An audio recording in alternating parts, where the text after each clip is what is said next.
ibu-ibu di sini adalah ibu-ibu yang sedang prihatin. Kita semua ibu yang sedang resah. Dan kita tidak bisa membiarkan bangsa ini, anak-anak bangsa terus-menerus dilecehkan. Anak-anak bangsa terus-menerus mendapat makanan yang beracun. Kita prihatin atas itu.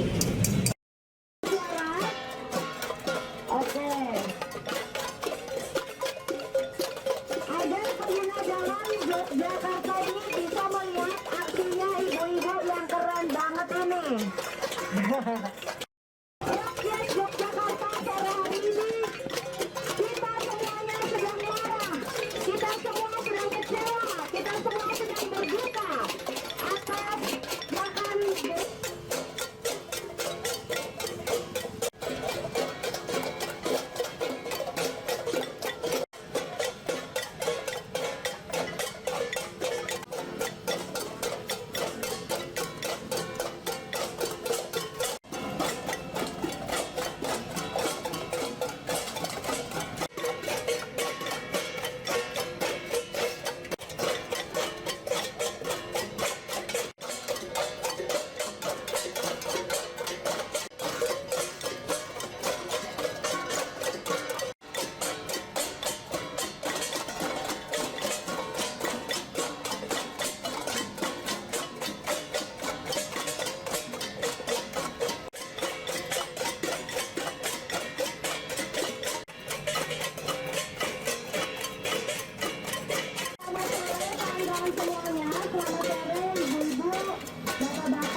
Lebih halal untuk memberikan makanan-makanan gratis putra-putrinya.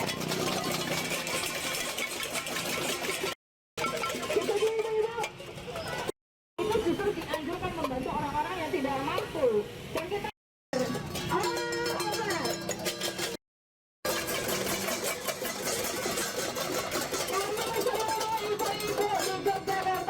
dan tidak higienis untuk perut-perut pelajar-pelajar kita yang seluruh anggaran 40%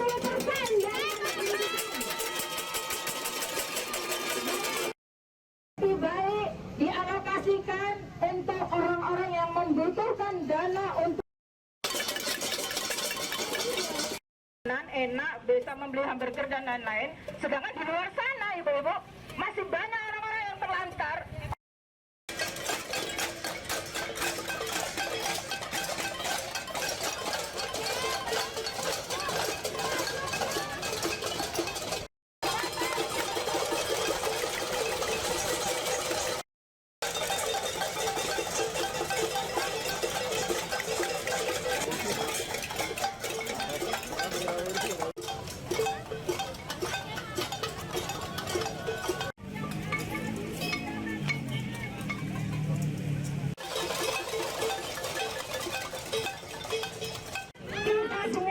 Ibu-ibu di sini adalah ibu-ibu yang sedang prihatin.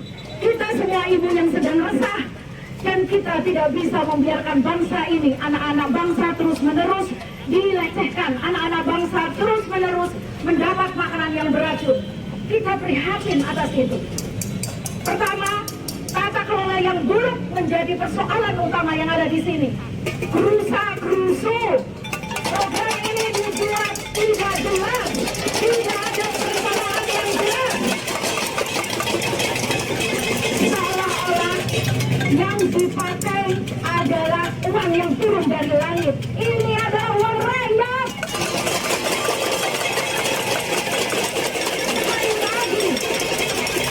Yang hari ini dipakai untuk meracuni anak-anak bangsa ini adalah uang rakyat. Bukan uang pejabat, bukan uang yang turun dari langit, tetapi harus dipertanggungjawabkan kepada rakyat. Dan hari ini Yogyakarta, ibu-ibu peduli hari ini menuntut stop gizi gratis.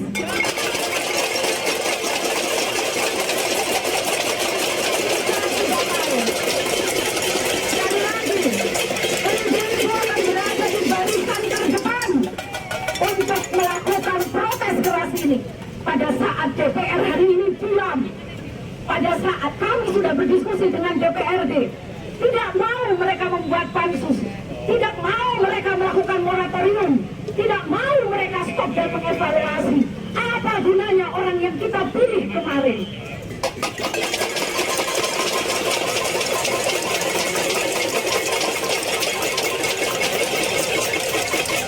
Oleh karenanya, dari Jogja lagi-lagi, ibu-ibu dan para perempuan akan berada di garda terdepan.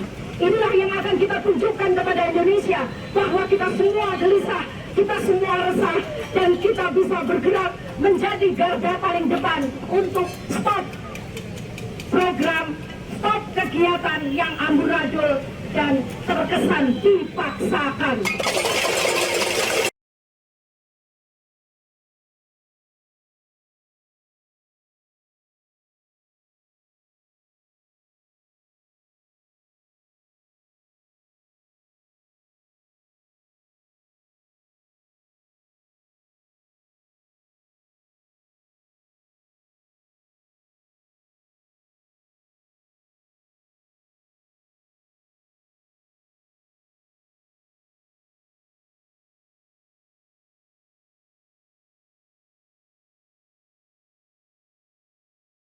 Ya, saya Kalis Mardiasi, pegiat Suara Ibu Indonesia di Yogyakarta.